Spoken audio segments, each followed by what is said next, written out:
Despite the commotion unfolding before their eyes, not a single passenger aboard Flight 237 realized they weren't witnessing a criminal being apprehended, but rather the inception of an operation that would ultimately dismantle an extensive drug trafficking network. In the airplane cabin, Megan beamed with pride as she showcased the video to her fellow crew members, receiving congratulations for her vigilance. Within hours, she had uploaded an edited version to social media with the caption, "Flight attendant catches drug smuggler in first class. Watch what happens next." The video would indeed capture the public's attention, though not for the reasons Megan anticipated. Crystal was escorted through the terminal by security officers, with passengers from the flight trailing behind, phones raised to document her public humiliation. The officers flanked her, guiding her firmly toward the airport security office. Once inside the sparse room with its utilitarian furniture, Crystal finally broke her silence. "I need to make a phone call," she stated, her voice calm yet resonating with an unmistakable authority that caused the officers to exchange glances. "Ma'am, we'll process you first, then you can—" the lead officer began. "Call this number right now," Crystal interrupted, sliding a black card across the desk. Something in her tone made the officer pause. He examined the card, simple black background featuring a government seal and a phone number. No name, no agency identification, just the emblem and digits. When the call connected, the officer identified himself and explained the situation. The transformation in his demeanor was immediate as he listened to the voice on the other end. His posture straightened, his eyes widened slightly. "Yes, sir. Right away, sir. Of course, sir." The atmosphere in the room shifted completely. The handcuffs were hastily removed, accompanied by profuse apologies. "Ma'am, we had no idea who you were." "Ma'am, we're so sorry for the trouble." "Ma'am, how can we assist you now?" Crystal maintained her composure, acknowledging their apologies with a simple nod. "I need a secure line to Langley, transportation, and the airport security footage from the past 3 hours." The officers scrambled to fulfill her requests, suddenly deferential to the woman they had treated as a criminal moments earlier. Meanwhile, on the aircraft preparing for its next departure, Megan reveled in her moment of glory. Crew members gathered around her phone as she displayed the video she'd recorded. "Did you see her face when I pulled out the drugs?" Megan laughed. "Priceless. You should send that to the company," another attendant suggested. "Might get you that promotion finally." "Already put it on social media," Megan replied smugly. "Going viral as we speak." Indeed, the video was spreading rapidly across the internet.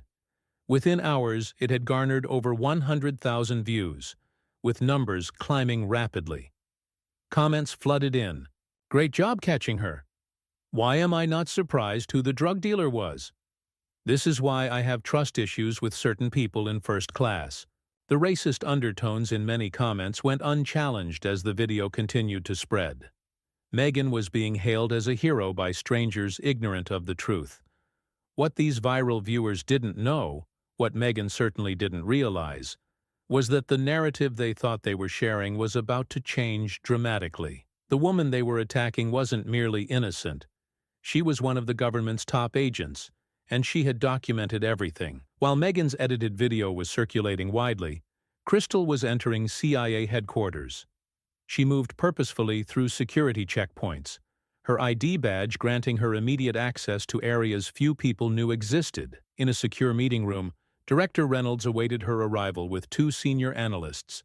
"I assumed things didn't go as planned," he remarked as Crystal entered. "Actually, they went exactly as they should have," Crystal replied, removing the tie pin from her jacket and connecting it to a computer. "We've uncovered a serious security breach."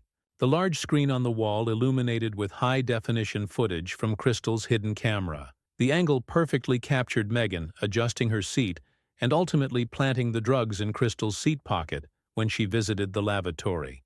"This flight attendant, Megan Parker, didn't just profile me based on race and falsely accuse me," Crystal explained. "She's involved in something much more concerning." The footage continued, showing Megan in the galley passing a small package to another crew member when she believed no one was watching. The quick handoff was subtle but unmistakable to trained eyes. "Drug smuggling," Director Reynolds stated. "Exactly. Crystal confirmed. Based on the size and the handling method, likely expensive prescription drugs or cocaine, small enough to avoid detection, valuable enough to justify the risk. The analysts were already running facial recognition on the second crew member, accessing employee files. Tyler Jenkins, 5 years with the airline. No known criminal record, one reported. That we know of, Crystal added. I've observed this pattern before. They target passengers based on race, assuming law enforcement will more readily believe accusations against people of color. When a passenger catches them in the act or becomes suspicious, they plant evidence and create a diversion. Clever, Director Reynolds admitted, using racism as cover for criminal activity. Not just clever, effective, Crystal responded. According to my preliminary research, Megan Parker has been involved in at least 7 incidents with passengers of color in the past year alone. Each time the passenger was removed from the flight or detained. No charges were ever filed, but the humiliation and disruption were genuine. The second analyst looked up from his computer. The airline CEO has been attempting to reach you, Agent Cole. Apparently, he's personally requesting a meeting to apologize for the incident. Crystal nodded. Good. That provides us an avenue to involve the airline in the investigation without alerting our suspects. Director Reynolds studied the footage again. The question is how extensive this operation is. Is it limited to these 2 crew members, or is this a larger network utilizing commercial flights? That's what we need to determine, Crystal said, her determination evident. And we need to do it before they realize they've just attempted to frame a federal agent. The director nodded. How do you want to proceed? A slight smile crossed Crystal's face. I think it's time for Miss Parker to meet her new boss. What Megan failed to realize as she basked in her newfound internet fame was that her viral moment was about to become evidence in a federal investigation. Her smug smile would soon vanish permanently. In the executive boardroom of Atlantic Airways headquarters, crisis management was in full swing. The viral video had reached 5 million views and was being featured by news outlets nationwide. This is a PR nightmare, the chief communications officer said, scrolling through social media reactions on her tablet. The racial implications are exploding online. We're being labeled everything from enablers to outright racists. The airline CEO, Richard Hamilton, a distinguished man in his early 60s with silver hair, paced at the head of the table. What do we actually know about what transpired? He asked. According to the crew report, a first-class passenger was discovered carrying illegal substances, the head of customer experience explained. Standard protocol was followed. The air marshal was summoned, the passenger was detained at the stopover, and local authorities assumed responsibility. And the passenger? Do we have her information? Hamilton inquired. Crystal Cole, the CCO read from her notes. Booked a round-trip first-class ticket from D.C. to Los Angeles with a stopover in Chicago. That's where the incident occurred. Have we reached out to her, offered any form of apology or compensation while we investigate? An uncomfortable silence descended over the room.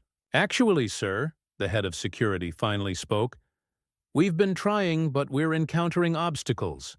Ms. Cole seems to have vanished from the system. What do you mean, vanished? Hamilton demanded. I mean, when we attempt to access her contact information, we encounter government clearance restrictions. When we called the number on her reservation, we were transferred 3 times, and eventually connected with someone at what appeared to be a federal agency who informed us Ms. Cole would contact us when appropriate. Hamilton ceased pacing. Federal agency? Which federal agency? They wouldn't specify, sir. The CEO's expression shifted from concern to alarm. Are you suggesting we might have detained a federal agent or diplomat? Tension in the room intensified as everyone grasped the potential implications. It gets worse, the security head continued.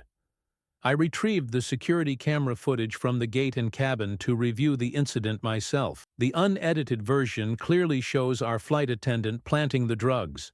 Gasps and murmurs erupted around the table. Show me, Hamilton demanded. The security footage played on the boardroom screen, clearly depicting Megan taking the drugs and deliberately planting them when Crystal visited the lavatory. "My God," Hamilton whispered, "and this person works for us?"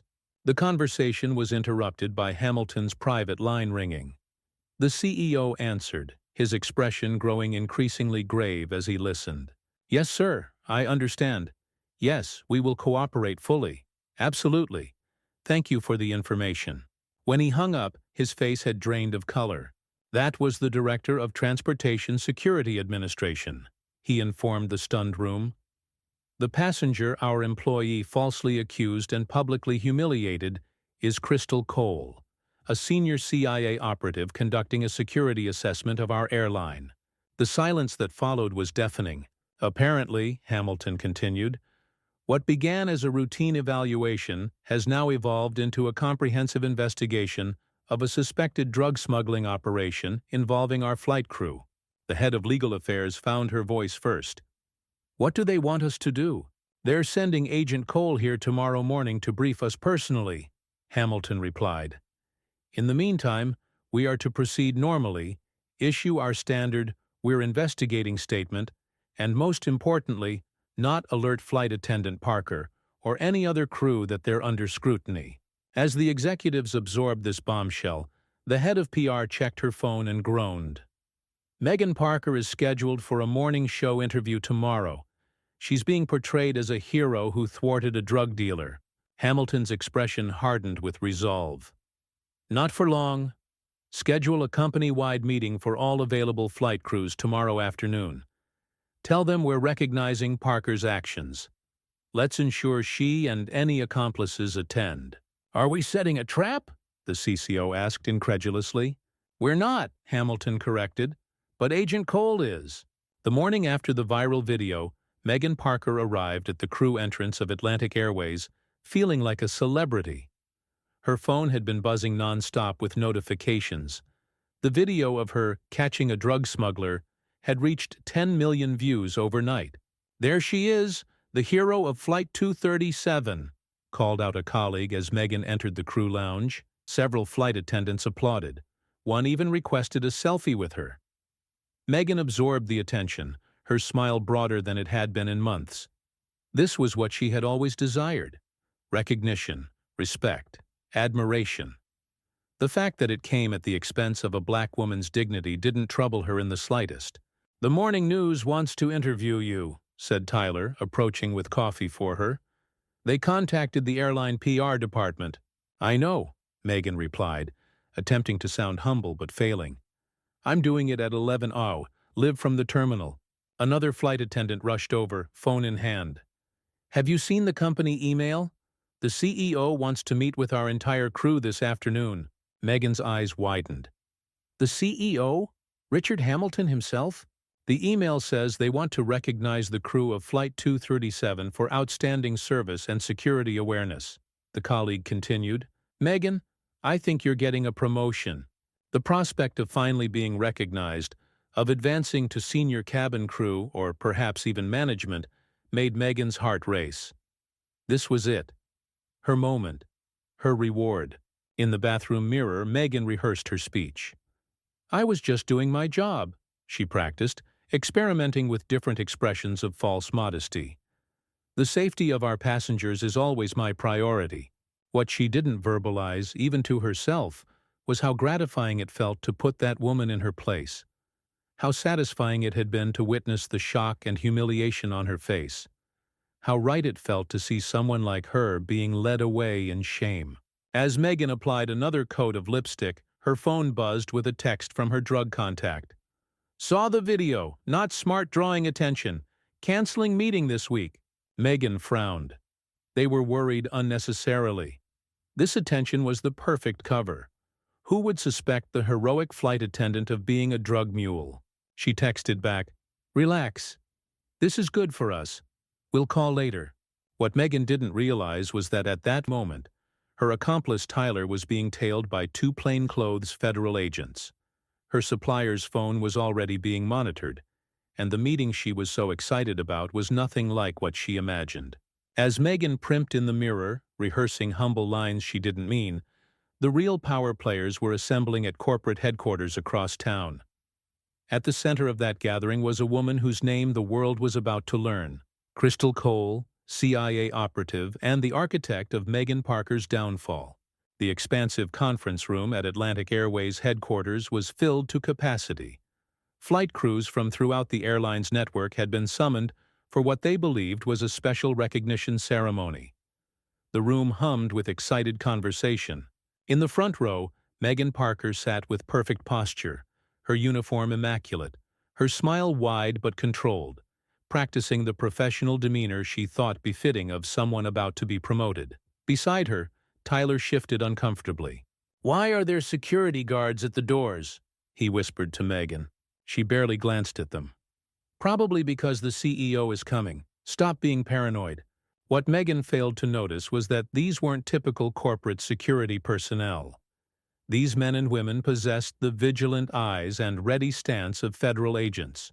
At precisely 2 p.m., the side door opened. Richard Hamilton, CEO of Atlantic Airways, entered with his executive team. Their expressions were unusually grave for a recognition ceremony. "Good afternoon," Hamilton began, his voice lacking the warmth typically present at employee celebrations. "Thank you all for attending on such short notice." Meghan sat up even straighter, anticipating her moment in the spotlight. "As many of you know, an incident occurred on Flight 237 yesterday that has garnered significant attention on social media and news outlets," Hamilton continued.